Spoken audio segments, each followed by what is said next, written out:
Hello दोस्तों, कैसे हैं? आई होप सभी स्वस्थ होंगे और अपनी तैयारी को बहुत अच्छे से कर रहे होंगे।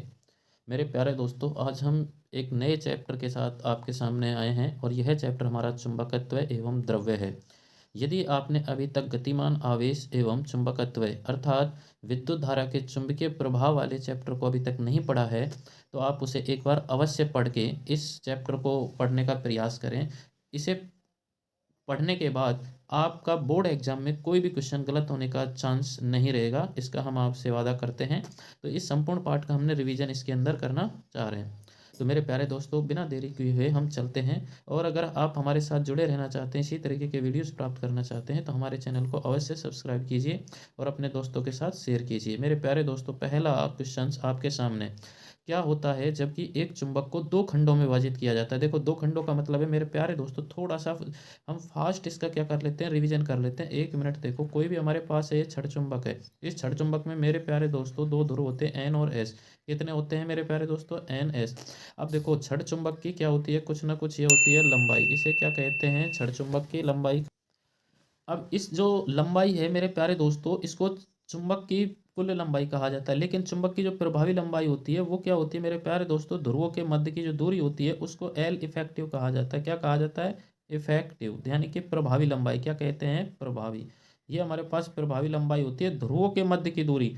चुंबक की जो लंबाई है वह हमेशा अधिक होती है किससे? प्रभावी लंबाई से, जबकि ध्रुवों के मध्य की दूरी। ऐसा क्यों? क्योंकि ध्रुव की प्रबलता होती है जो चुंबक के किनारों से थोड़ा सा अंदर की ओर होती है। तो जहां पर ध्रुव की प्रबलता सर्वाधिक होती है उन्हें क्या कहा जाता है? ध्रुव बिंदु कहा जाता है।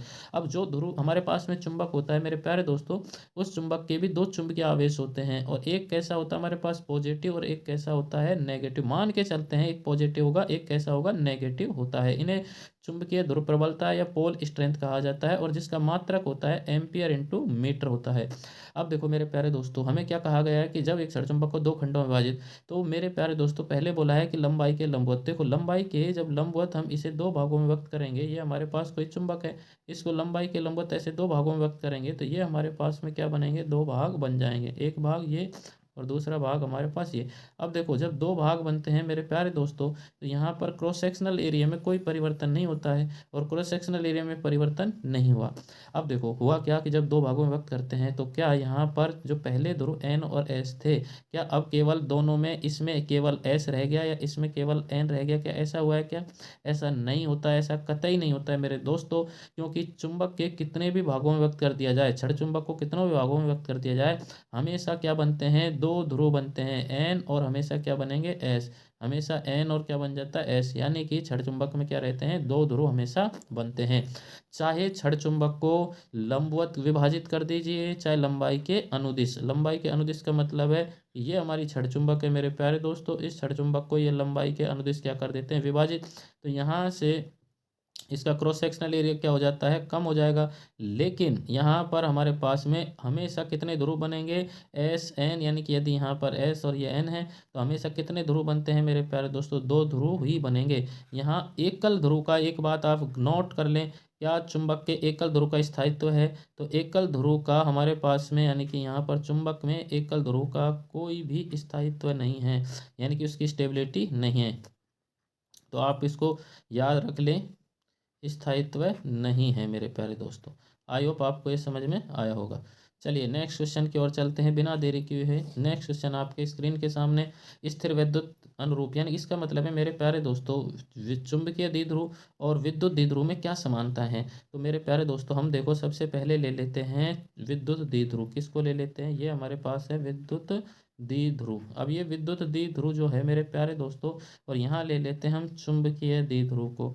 अब देखिए चुंबकीय द्विध्रुव को, तो सबसे पहले आपको पता होना चाहिए विद्युत द्विध्रुव क्या होता है। आवेश, दो आवेशों का ऐसा निकाय जिस पे आवेशों का परिमाण तो क्या रहा हो मेरे प्यारे दोस्तों? समान रहा हो, लेकिन उनकी प्रकृति है वो कैसी रही हो? विपरीत रही हो, और उन दोनों को अल्प दूरी पर रख दिया जाए तो ऐसा निकाय हमारा विद्युत द्विध्रुव बन जाता है। यह दूरी हमारे पास कितनी होती है मेरे प्यारे दोस्तों? इस दूरी को माना जाता है कितना? 2L। अब देखो इसी तरीके से चुंबक तो ऑलरेडी क्या होती है? एक द्विध्रुव ही होती है, क्योंकि उसमें तो हमेशा क्या रहते हैं? दो ध्रुव रहते हैं। और चुंबक के ध्रुवों के मध्य की दूरी हमारी प्रभावी लंबाई, तो मान लेते हैं यहाँ पर भी वो दूरी कितनी है? 2L है। तो यहाँ सबसे पहले चुंबकीय द्विध्रुव आघूर्ण क्या आता है मेरे प्यारे दोस्तों? चुंबकीय द्विध्रुव आघूर्ण, ये चुंबकीय द्विध्रुव आघूर्ण। बताइए अब मेरे प्यारे दोस्तों, चुंबकीय द्विध्रुव आघूर्ण क्या होता है? हम इनमें समानता देखेंगे, दोनों में कंपैरिजन करेंगे, क्या इसी के जैसी अनुरूप राशियां निकल रही हैं क्या? तो चुंबकीय द्विध्रुव आघूर्ण को यहाँ पर लिखा जाता है P से। और P क्या होता है? कोई भी एक आवेश, चुंबकीय द्विध्रुव का कोई भी एक आवेश, क्योंकि दोनों का परिमाण समान है, तो कोई भी एक आवेश क्यों एवं आवेशों के मध्य की दूरी कितनी है मेरे प्यारे दोस्तों? Q×12। देखो आवेश को किस में लिखा जाता है? कूलाम में। और दूरी को किस में लिखा जाता है? मीटर में। इसका मात्रक कूलाम इंटू मीटर बन जाता है। अब इसी तरीके से हम मेरे प्यारे दोस्तों, यह चुंबकीय द्विध्रुव आघूर्ण नहीं होगा, यहाँ पर क्या बनेगा? हमारे पास विद्युत पढ़ रहे हैं, क्या पढ़ रहे हैं? विद्युत। चुंबक इधर। अब देखो यहाँ पर हमारे पास में चुंबकीय जो द्विध्रुव आघूर्ण है, चुंबकीय द्विध्रुव आघूर्ण क्या बनेगा? ये यहाँ पर हमारे पास में इसको रिप्रेजेंट करते हैं किससे? एम से। ये हो गया एम। अब देखो चुंबकीय द्विध्रुव आघूर्ण को एम से, एम बराबर हमारे पास क्या होता है? कोई भी एक आवेश की ध्रुव प्रबलता, मान लो ये ध्रुव प्रबलता कितनी है? QM। और ये कितनी हमारे पास? माइनस का QM। तो कोई भी एक ध्रुव प्रबलता का परिमाण हमारे पास QM इंटू ध्रुवों के मध्य की दूरी कितनी हो जाएगी मेरे प्यारे दोस्तों? Q×12। अभी बताया था कि ध्रुव की जो मात्रक होता है, ध्रुव प्रबलता का मात्रक होता है वो एम्पियर इंटू कितना होता है? मीटर। तो देखो इसका मात्रक निकालेंगे हम, तो एम्पियर इंटू मीटर, तो मेरे प्यारे दोस्तों किसका आ गया? ध्रुव प्रबलता यानी क्यों का, लेकिन दूरी साथ में मल्टीप्लाई हो रही, तो ये कितना बनेगा? Metre square. इसका मतलब है कि एम का जो मात्रक है चुंबकीय द्विध्रुव आघूर्ण का मात्रक एम्पियर इंटू मीटर होता है। इसका जो दिशा होती है मेरे प्यारे दोस्तों, माइनस क्यू से कहाँ होती है? प्लस क्यू की ओर। तो इसकी दिशा भी क्या रहेगी? S2 क्या रहने वाली है? एन रहने वाली। आई होप आपको ये बात समझ में आई होगी। एस से कहाँ रहेगी इसकी दिशा? एन की ओर रहने वाली है। और इसकी माइनस क्यू से प्लस क्यू की ओर रहेगी। चलिए नेक्स्ट क्वेश्चन की ओर चलते हैं मेरे प्यारे दोस्तों। अभी इसी को थोड़ा और आगे कर लेते हैं। इसमें देखो जब विद्युत द्विध्रुव होता है, तो विद्युत द्विध्रुव के मेरे प्यारे दोस्तों अक्षीय बिंदु पर, किस पर? अक्षीय बिंदु पर। अगर कोई बिंदु हमने ले लिया अक्षीय बिंदु पर, तो वहाँ चुंबकीय क्षेत्र की हमें तीव्रता निकालनी है, तो उसका वैल्यू होता है हमारे पास में 2kp/r की पावर कितना होता है? 3। देखो के क्या होता है यहाँ पर आपको पता होना चाहिए मेरे प्यारे दोस्तों, 1/4πε0।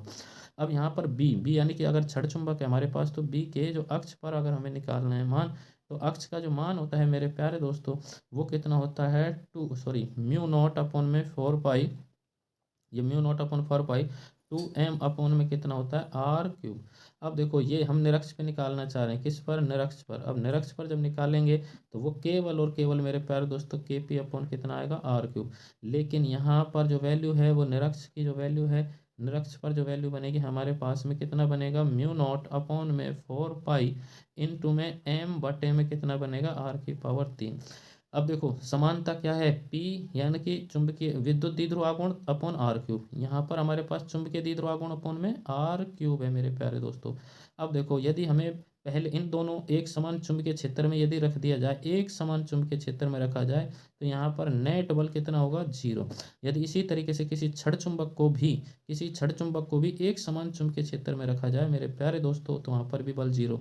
लेकिन जब एक समान चुंबकीय क्षेत्र में रखा जाता है, तो वहां पर बल आघूर्ण लगता है, जिसको क्या कहा जाता है? टॉ। क्या कहा जाता है? बल आघूर्ण।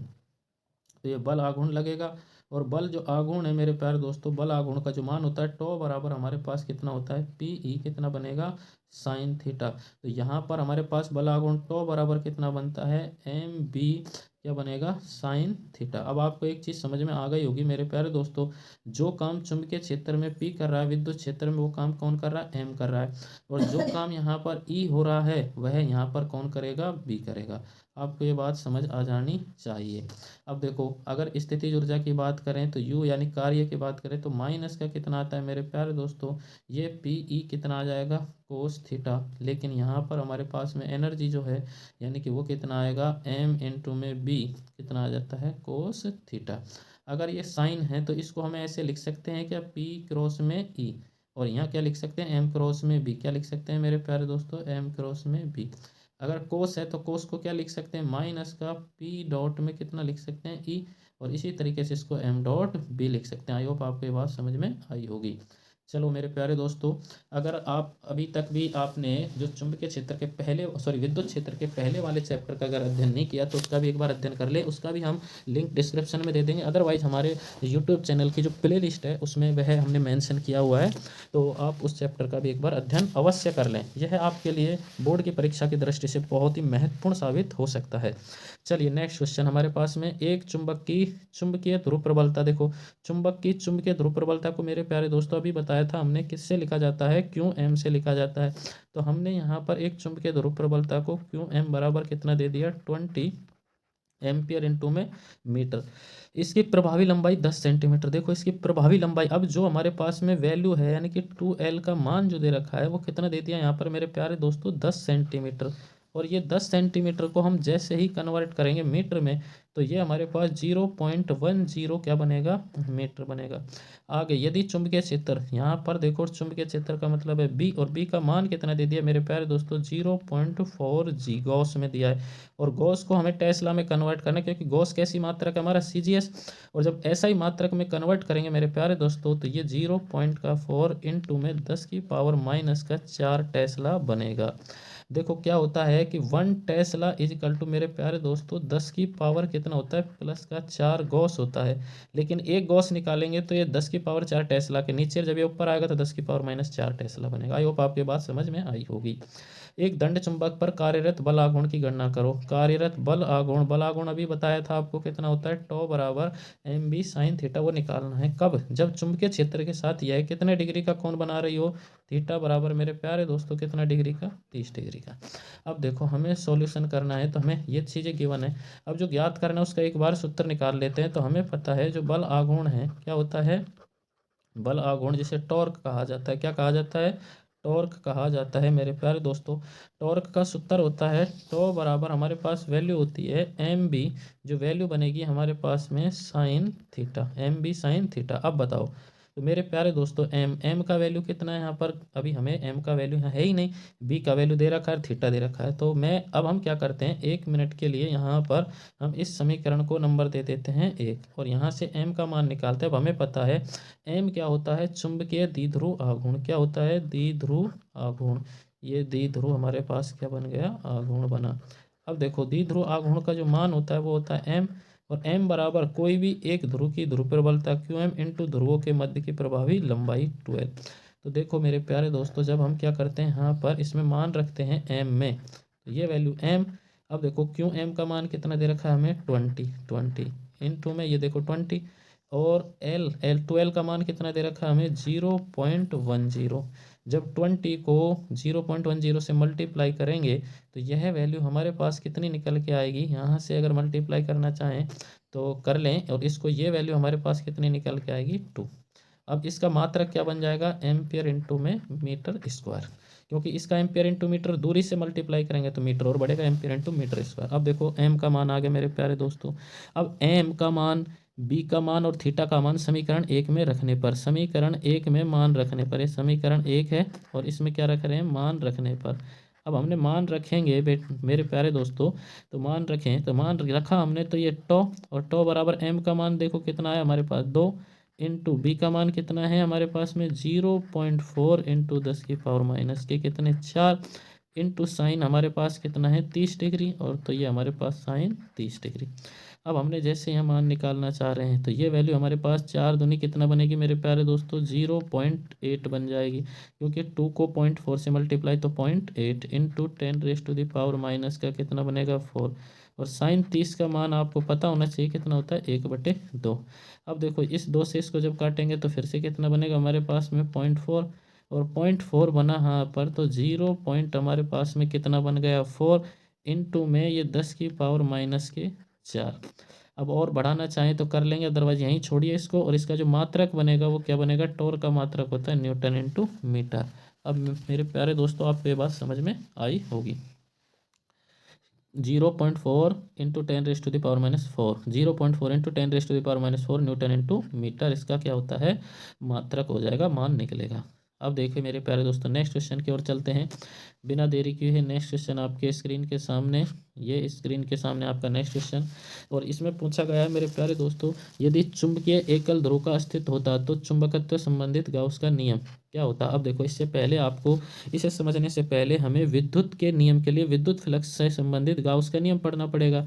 और विद्युत से संबंधित जब गाउस का नियम पढ़ते हैं तो मेरे प्यारे दोस्तों, ये हमारे पास में गाउस का नियम, तो इसको क्या कहा जाता है, मान लो कोई एक आवेश इसके अंदर परिबद्ध है और ये हमारे पास कैसी सतह बनती है मेरे प्यारे दोस्तों, गाउसियन क्या बनता है, पृष्ठ बनता है। गाउसियन इसको क्या कहते हैं, सरफेस या सतह।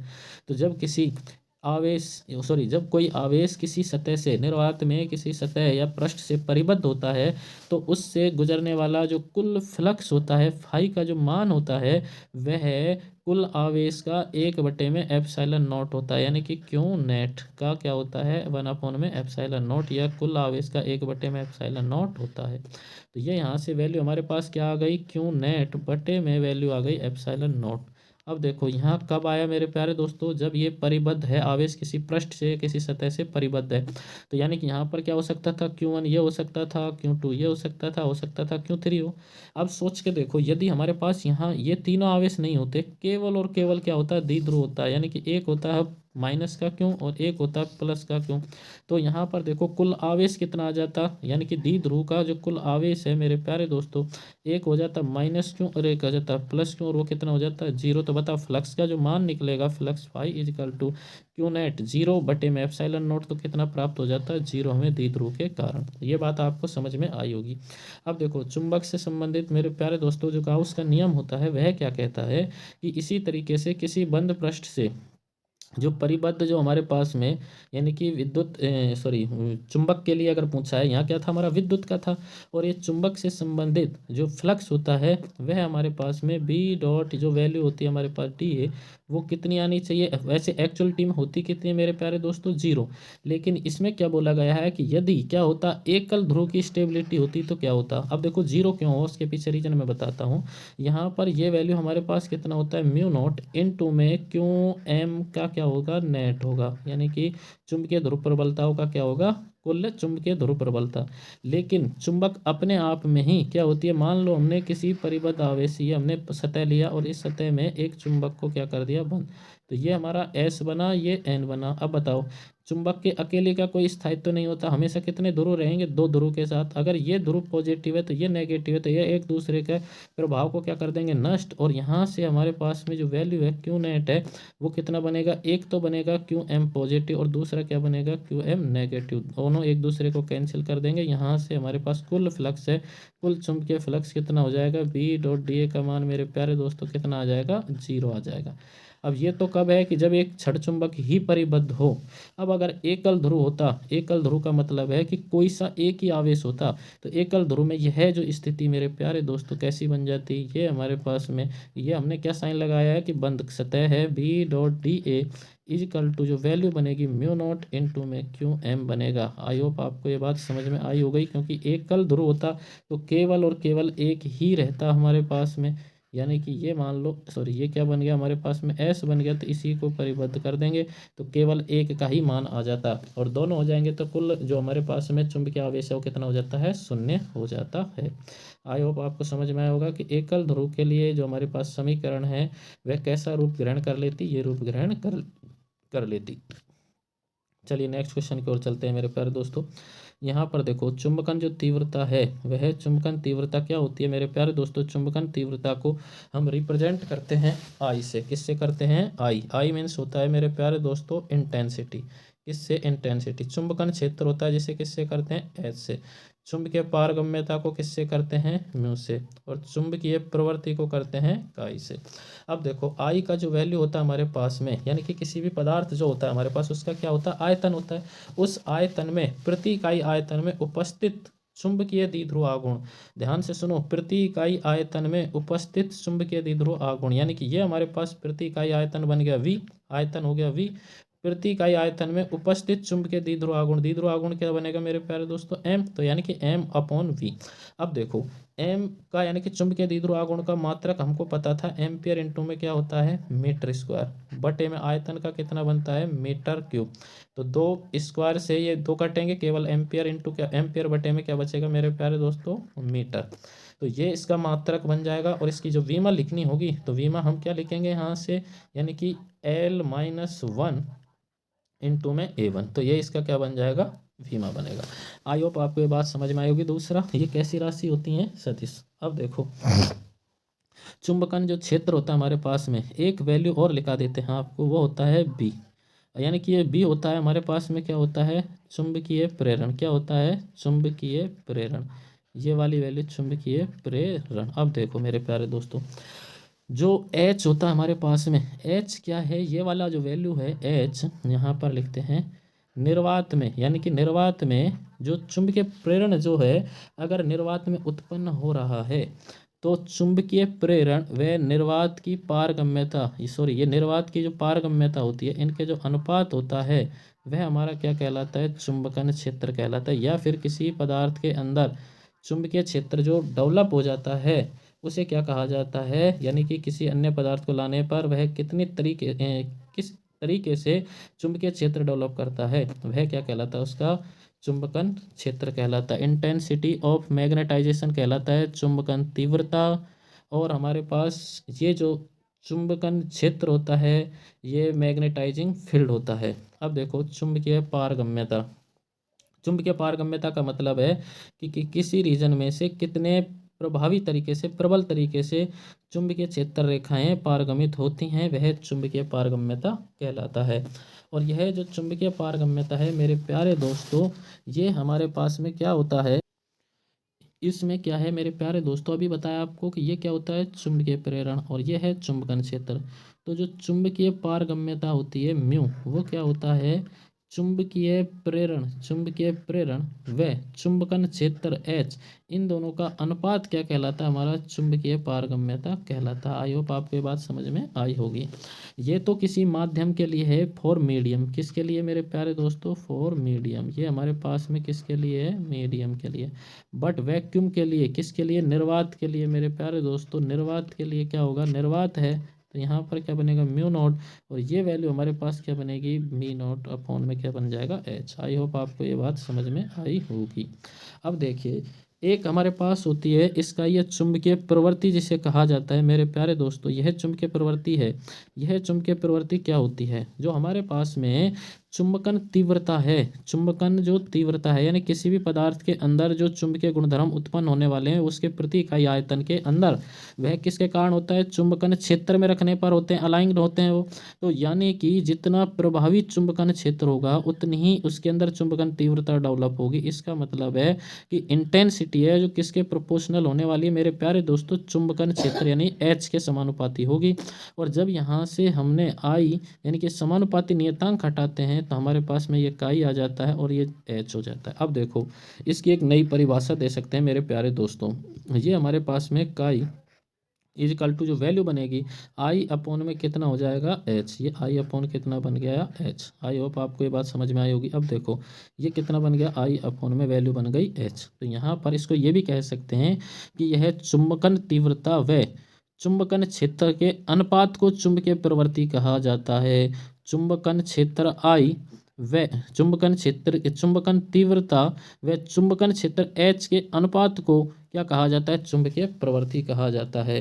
देखो फिर से चुंबकन तीव्रता I होता है, चुंबकन क्षेत्र H होता है, चुंबकीय पारगम्यता म्यू होता है, चुंबकीय प्रवृत्ति क्या होती है X यानी कि काई जिसे कहा जाता है, चुंबकीय प्रेरण हमारे पास में B होता है मेरे प्यारे दोस्तों। अब देखो के लिए किसके लिए प्रति चुंबकीय पदार्थों के लिए, लेकिन यदि एक से अधिक है तो वह किसके लिए होगा मेरे प्यारे दोस्तों अनुचुंबकीय किसके लिए पदार्थों के लिए।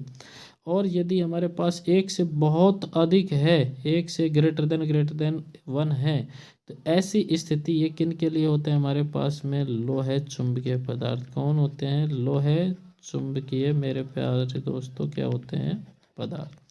अब देखो म्यू से एक से कम प्रति चुंबकीय, एक से अधिक अनुचुंबकीय और हमारे पास में यदि एक से बहुत अधिक है तो लोहे चुंबकीय के लिए होता है। आई होप आपको ये बात समझ में आई होगी मेरे प्यारे दोस्तों। चलिए नेक्स्ट क्वेश्चन की ओर चलते हैं। अब देखो मेरे प्यारे दोस्तों, यहाँ नेक्स्ट क्वेश्चन हमारे पास क्या है, एक बहुत ही शानदार क्वेश्चन है, जो कि ये मान लीजिए कि बोर्ड के पॉइंट ऑफ व्यू से तो क्वेश्चन है 2 से 3 मार्क्स में छप गया, 2 और 3 मार्क्स में आ गया। ऐसा क्वेश्चन है कि जिसमें आपको किसी भी तरीके के ऑब्जेक्टिव क्वेश्चन पूछे जा सकते हैं। ऑब्जेक्टिव का मतलब है निम्न में से कौन अनुचुंबकीय है, कौन चुंबकीय है, कौन प्रतिचुंबकीय है, पदार्थों के 3-4 के नाम दे देगा और वो हमसे पूछ लेगा। पहली बात तो इनकी डेफिनेशन पूछ सकता है, प्रतिचुंबकीय क्या होता है, अनुचुंबकीय क्या होता है, लोहे चुंबकीय, यानी कि पदार्थों को उनके चुंबकीय गुणों के आधार पर 3 भागों में व्यक्त किया गया है।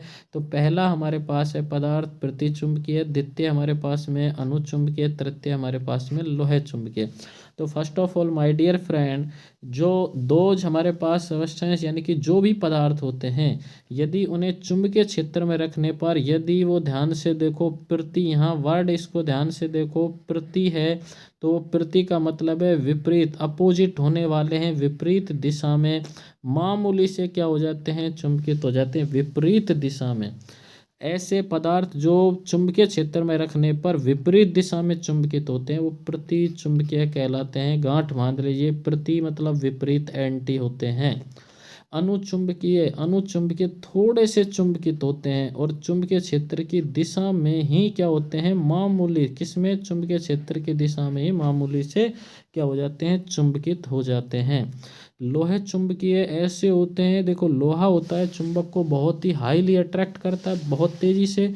तो ये हैं जो तीव्रता के साथ क्या हो जाते हैं, आकर्षित होते हैं, अर्थात प्रबल रूप से चुंबकित हो जाते हैं। तो ऐसे क्या कहलाते हैं मेरे प्यारे दोस्तों, लोहे चुंबकीय। अब दूसरा कंडीशन, प्रतिचुंबकीय जो पदार्थ होते हैं ये पहली बात तो विपरीत दिशा में हो जाते हैं, और दूसरा ये क्या होते हैं, जब इन्हें किसी चुंबकीय क्षेत्र में रखा जाता है तो ये प्रबल चुंबकीय क्षेत्र से दुर्बल, यानी कि जहाँ पर वीक होता है उसकी ओर ये प्रबल से किसकी ओर चले जाते हैं, प्रबल से वीक यानी कि दुर्बल चुंबकीय क्षेत्र की ओर वो क्या करते हैं, गति करते हैं। लेकिन यहाँ पर ये दुर्बल से किसकी ओर, यानी कि वीक से किसकी ओर, स्ट्रॉन्ग की ओर, लेकिन कम फोर्स से जाते हैं। और ये हाईली यानी कि बहुत तेजी से प्रबल की ओर क्या करते हैं, चले जाते हैं मेरे प्यारे दोस्तों। दूसरा इनके एग्जाम्पल देखते हैं। एग्जाम्पल हम एक, इसमें सबसे बड़ी बात होती है कि इसमें कैसे इलेक्ट्रॉन पाए जाते हैं मेरे प्यारे दोस्तों, युग्मित इलेक्ट्रॉन पाए जाते हैं। और यहाँ अब युग्मित इलेक्ट्रॉन कैसे, युग्मित, और यहाँ कैसे पाए जाते हैं, अयुग्मित, ये हो गए अयुग्मित इलेक्ट्रॉन। अब देखो युग्मित इलेक्ट्रॉन का मतलब है कि पेयर्ड का मतलब है एक, जब हमारे पास किसी कोश में इलेक्ट्रॉन भरे जाते हैं, एक ये हो गया, दूसरा ये, तो एक दूसरे के चुंबकीय आघूर्ण को नष्ट कर देते हैं, जिसके कारण इसके अंदर किसी भी तरीके का कोई चुंबकीय आघूर्ण, जो नेट चुंबकीय आघूर्ण है, वो डेवलप नहीं हो पाता है मेरे प्यारे दोस्तों।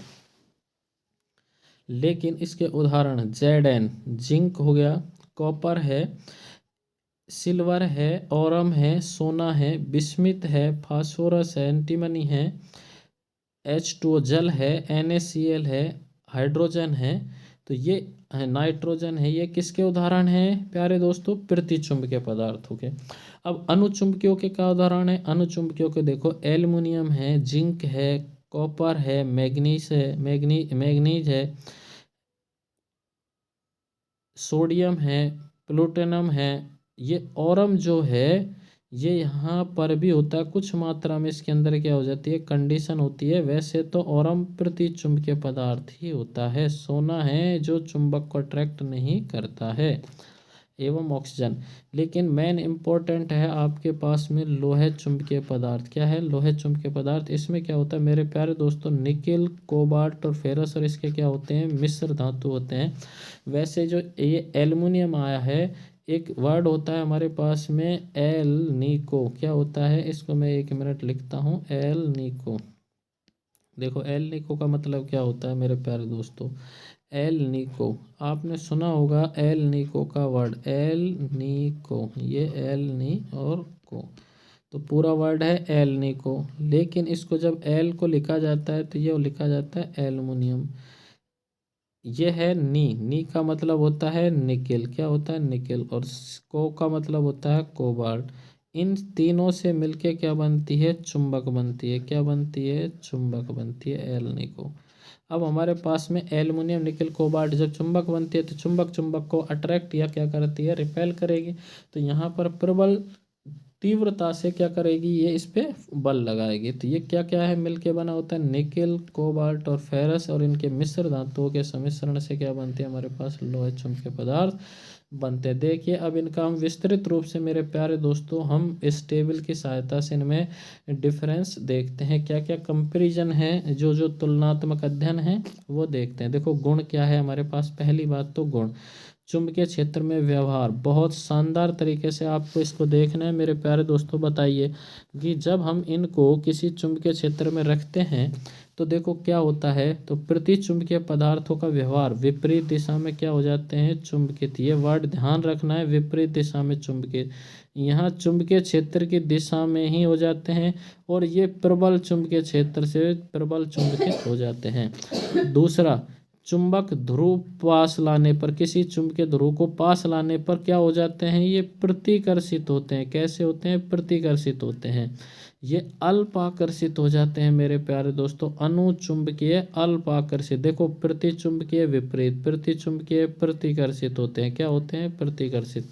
अनुचुंबकीय और लोहे चुंबकीय में एक जैसे गुण रहते हैं। कैसे रहते हैं, अनुचुंबकीय लोहे चुंबकीय में एक जैसे, लगभग एक जैसे गुण रहते हैं। लेकिन यहाँ पर कैसे रहते हैं, वीक, और यहाँ क्या रहते हैं, स्ट्रॉन्ग रहते हैं मेरे प्यारे दोस्तों। अब देखो यहाँ पर चुंबक निर्माण का मुख्य कारण क्या है, यहाँ पर चुंबक निर्माण का मुख्य कारण है कक्षीय गति। क्या होती है, कक्षीय गति। कक्षीय गति में मेरे प्यारे दोस्तों क्या है, युग्मित इलेक्ट्रॉन पाए जाते हैं। कैसे इलेक्ट्रॉन, युग्मित आपको बताया था, एक इलेक्ट्रॉन और ये हो गया दूसरा इलेक्ट्रॉन कक्षा में।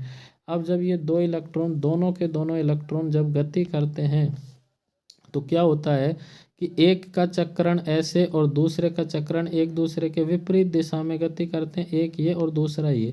तो इसका चक्कर बढ़ता चला जाता है, इसका चक्कर क्या हो जाता है, कम होता जाता है, जिससे इसके अंदर नेट चुंबकीय आघूर्ण उत्पन्न हो जाता है। तो यहाँ पर क्या हो जाता है, चक्रण यानी कक्षीय गति, कक्षीय गति के कारण होता है ये।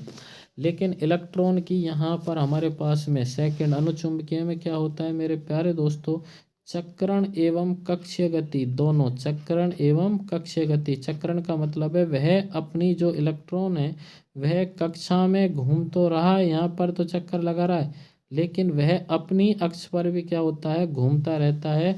तो वह चक्रण गति कहलाती है। एक कक्षा में घूमना और एक अपनी ही अक्ष पर चक्कर लगाना, चक्रण गति।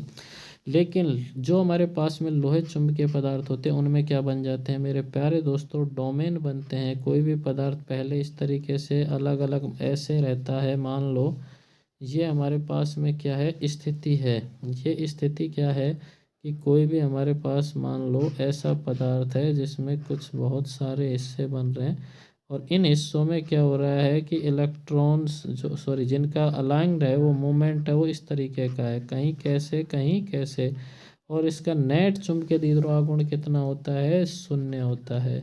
लेकिन जब इन्हें चुंबकीय क्षेत्र में रखा जाता है तो सारे के सारे एक छोटे से छोटे भाग को क्या कहा जाता है मेरे प्यारे दोस्तों, डोमेन कहा जाता है। ये क्या कहेंगे, डोमेन। तो इसको क्या कहते हैं, डोमेन का निर्माण होता है। और ये डोमेन क्या काम करता है, जब चुंबकीय क्षेत्र में रखेंगे तो सारे के सारे डोमेन एक ही दिशा में क्या हो जाते हैं, ध्रुवित हो जाते हैं, और इनका नेट चुंबकीय आघूर्ण अब 0 नहीं रहता, कुछ ना कुछ नॉट इक्वल टू 0 हो जाता है, यानी कुछ ना कुछ मान बन जाता है।